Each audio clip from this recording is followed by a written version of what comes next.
அடுத்த செய்தியாக டிசம்பர் 3 கார்த்திகை வந்துருச்சு. இப்போ டிசம்பர் 3 அன்று திருவண்ணாமலையில் கோலாகலமாக அந்த தீப உற்சவம் நடைபெற இருக்கிறது. அப்போது சாதாரண பௌர்ணமிக்கே மக்கள் படையெடுத்து வருவார்கள் கிரிவலம் வருவதற்கு. இது கார்த்திகையில் வரக்கூடிய மகா தீபம் திருவண்ணாமலையில் நடைபெற இருக்கிறது. அப்போ தமிழகம் முழுவதும் இருந்து இல்லாமல் பக்கத்தில் இருக்கிற மாநிலத்திலுமே மக்கள் நிறைய பேர் வர இருக்கிறாங்க. ஆனாலும் அதற்கான ஏற்பாடுகளை எல்லாம் அரசு செய்து விட்டதா, அங்க இருக்கக்கூடிய நகராட்சி நிர்வாகம் செய்து விட்டதா, ஹெச்ஆர்என்சி செய்து விட்டதா அப்படின்னு கேட்டா கொஷின் மார்க்கோட தான் அப்படியே அது நிற்கிது. கிட்டத்தட்ட ஒரு 45 லட்சம் மக்கள் திரண்டு வருவார்கள்னு எதிர்பார்க்கப்படுகிறது. இதெல்லாம் ரெடி ஆயிடுச்சா அப்படின்னு கேள்வி கேட்டா கேள்வியாவே தான் இருக்கிறது. செய்தி எப்படி பாக்குறீங்க? நீங்க ஒரு விஷயம் சொன்னீங்க, கார்த்திகை தீப திருவிழாவுக்கான ஏற்பாடுகள் இருக்கின்றதா என்று நீங்க கேட்டீங்க. ஒவ்வொரு பௌர்ணமி அப்பயும் பல லட்சக்கணக்கான மக்கள் அந்த மலையை கிரிவலமாக சுற்றி வருகிறார்கள். அந்த கிரிவலம் வரக்கூடிய பௌர்ணமி நாளுக்குரிய ஏற்பாடுகள் இதுவரைக்கும் செய்யப்படவில்லை சரியாக.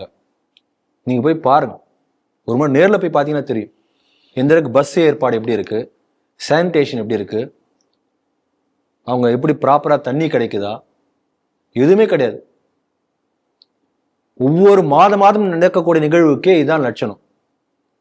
அதை போல அது ஒவ்வொரு மாதமும் நீங்க கிட்டத்தட்ட 2 லட்சம் பேர் சுற்றுகிறார்கள் ஒரு கணக்கு சொல்றாங்க. 1 லட்சம் 2 லட்சம்.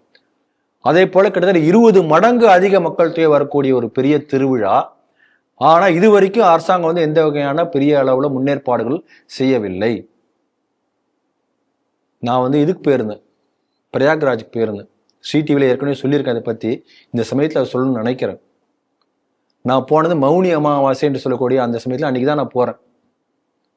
நான் சென்ற அன்னைக்கு பிரயாக்ராஜில் அன்று நீராடியவர்கள் எண்ணிக்கை 1.25 கோடி. அன்றைய ஒரு நாள் மட்டும் 40 கிலோமீட்டருக்கு முன்னாடி இருந்து இறக்கி விட்டாங்க. அங்கிருந்து நடந்துதான் போகணும். நான் நல்ல வேலையா ஒரு 2 வீலர் ஒரு ஆள் கிடைச்சார், அவள் ஏறி உட்காந்துட்டேன். ஏன்னா இதுக்கு பஸ் காரெல்லாம் உள்ளே நிறுத்திடுவாங்க கிடையாது, உள்ளுக்குள்ள போக 40 கிலோமீட்டருக்கு முன்னாடி இருந்து. அதாவது நீங்க மறைமலை நகர்னு வச்சுக்கோங்களேன், நீங்க போக வேண்டிய சென்னை ஹார்பர்னு வச்சுக்கோங்களேன். நான் நைட் 1 மணிக்கு போறேன். அந்த 1 மணிக்கு 2 வீலர்ல போறேன். அவ்வளோ அந்த 40 கிலோமீட்டர் ஸ்ட்ரெச் முழுக்க எந்த ரோடு சந்தா போறாங்க, எந்த ரோடு சந்து எங்க போனாலும் அந்த ரோடு எவ்வளவு பெருசு எவ்வளவு அகலமா இருந்தா அது முழுக்கவே மக்கள் கூட்டம் நிறைஞ்சு போயிட்டே இருக்காங்க.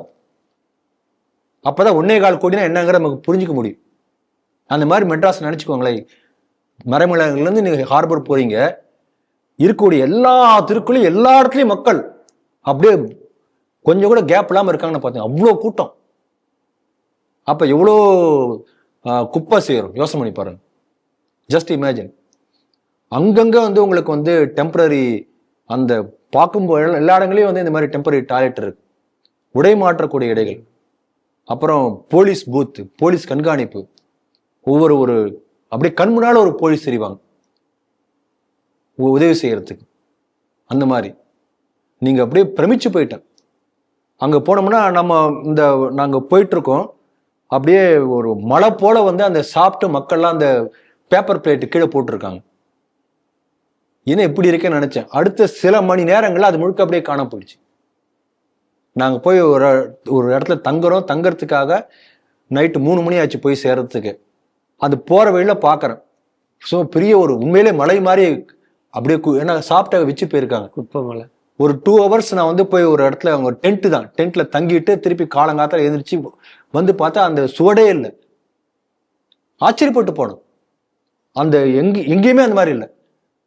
அப்ப அந்த அளவுக்கு சுறுசுறுப்பா இரவு பகல் பார்க்காம மேல ஹெலிகாப்டர் ரோந்து போயிட்டே இருக்கு எல்லா இடங்களையும் பாதுகாப்புக்காக. இதெல்லாம் கத்துக்கணும். யூபியில நீங்க போய் யூபி போய் ஹெல்ப் கேளுங்க. அப்போ உங்களை போல கிட்டத்தட்ட இப்ப நீங்க திருவண்ணாமலை கார்த்திகை தீபத்துக்கு வருவதை போல கிட்டத்தட்ட 3-4 பங்கு அதிகமான கூட்டம் நான் சொல்றேன். இது ஒரே ஒரு நாள் வரப்போகுது. ஆனா அங்க என்ன அந்த போல கிட்டத்தட்ட 60 நாள் நடந்ததா? அத்தனை மேனேஜ் பண்ணிருக்காங்க. எந்த விதமான அசம்பாதம் ஒண்ணு நடந்து போச்சு, ஸ்டாம்பீட். அது எதிர்பாராம நடந்தது. அதை பத்தி நம்ம பேச வேண்டாம். ஆனா ஒட்டுமொத்தமா பார்க்கும்போது எந்த அளவுக்கு ஒரு நல்ல ஒரு ஏற்பாடு பாருங்க.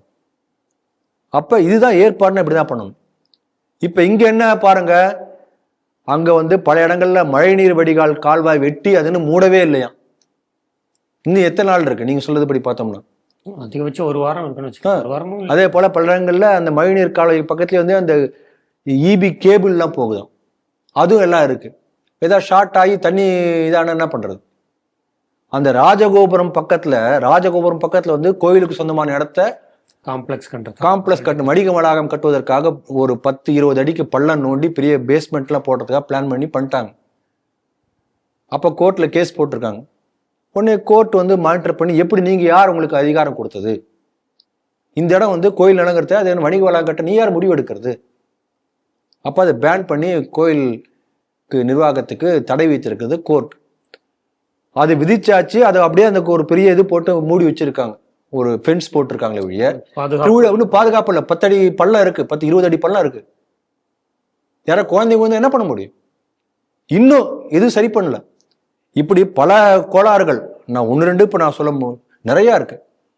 போன முறை இதே போல திருவண்ணாமலை மகாதீபம் முடிந்த பிறகு அந்த மக்கள் திரும்பி ஊருக்கு போனோம் இல்லையா? திரும்பி போறதுக்காக கிட்டத்தட்ட வந்து 24 மணி நேரத்துல 48 மணி நேரம் திருவண்ணாமலையிலே காத்திருந்து பஸ் ஏறி போறாங்க.